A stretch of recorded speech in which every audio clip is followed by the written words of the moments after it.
നീ എന്തോ ഡിപ്പ് ചെയ്താ കഴിച്ച്? മയോണൈസ് എന്തിൽ ഡിപ്പ് ചെയ്ത്? എന്തെടുത്ത് മയോണൈസിൽ ഡിപ്പ് ചെയ്ത് കഴിച്ചു? ദോശ. ഹേ ഗൈസ്, അപ്പം ഞാൻ പണ്ടെങ്ങാണ്ടോ ചെയ്ത മയോണൈസ് വീഡിയോ കണ്ട് കൊത്തിമൂത്ത് എൻ്റെ അനിയത്തി എനിക്കൊന്ന് ചെയ്തു തരാമോ എന്ന് ചോദിച്ചു. പിന്നെ ഞാൻ വിചാരിച്ചു എന്തായാലും സെയിം റെസിപ്പി തന്നെ ഫോളോ ചെയ്യേണ്ട, ഇച്ചിരി ഡിഫറെൻ്റ് ആയിട്ട് ചെയ്യാമെന്ന് വിചാരിച്ചു. അപ്പോൾ അന്ന് ഞാൻ യൂസ് ചെയ്തത് പച്ചമുട്ടയായിരുന്നു. പക്ഷേ ഇന്ന് ഞാൻ വേവിച്ച മുട്ടയാണ് അതിൽ ആഡ് ചെയ്തത്. പിന്നെ ആസ് യൂഷ്വൽ കുരുമുളക് ഇട്ടിട്ടുണ്ടായിരുന്നു, വെളുത്തുള്ളി, നാരങ്ങേര, ഇച്ചിരി ചാറുണ്ടായിരുന്നു, പിന്നെ എന്തായിരുന്നു, വെളിച്ചെണ്ണ ഉണ്ടായിരുന്നു.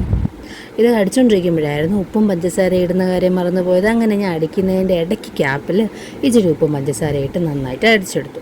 പിന്നെ നിങ്ങൾ പെപ്പർ ഇടുവാണെങ്കിൽ പൊടിച്ച പെപ്പർ ഇടുന്നതാണ് ഏറ്റവും നല്ലത്. ഞാൻ മുഴുവനായിട്ടത് കൊണ്ട് തന്നെ അത് കുറച്ച് അരയാൻ പാടുപെട്ടു. അതുകൊണ്ട് തന്നെ ആ മയോണൈസ് നിങ്ങൾക്ക് ബ്ലാക്ക് കാണാൻ പറ്റും. പക്ഷേ എന്ത് ചെയ്യാൻ, അടിപൊളി ടേസ്റ്റാണ്. സത്യമായിട്ട് ഞാൻ ഉണ്ടാക്കിയത് കൊണ്ട് പറയല്ല, നല്ലൊരു ടേസ്റ്റാണ്. നിങ്ങൾ ട്രൈ ചെയ്ത് നോക്ക്, ശരിക്കും നിങ്ങൾക്ക് ഇഷ്ടപ്പെടും. കോക്കനട്ട് ഓയിൽ യൂസ് ചെയ്താൽ മതി കേട്ടോ. സോ വീഡിയോ ഇഷ്ടപ്പെട്ട ലൈക്കും ഷെയറും സബ്സ്ക്രൈബും ചെയ്യണേ. ഇന്നൊരു വീഡിയോയിൽ കാണാം. ബൈ.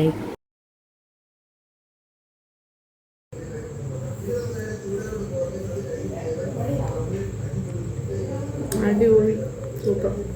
പേതുവിനമ്മ പിന്നെ ഉണ്ടാക്കി തരാം.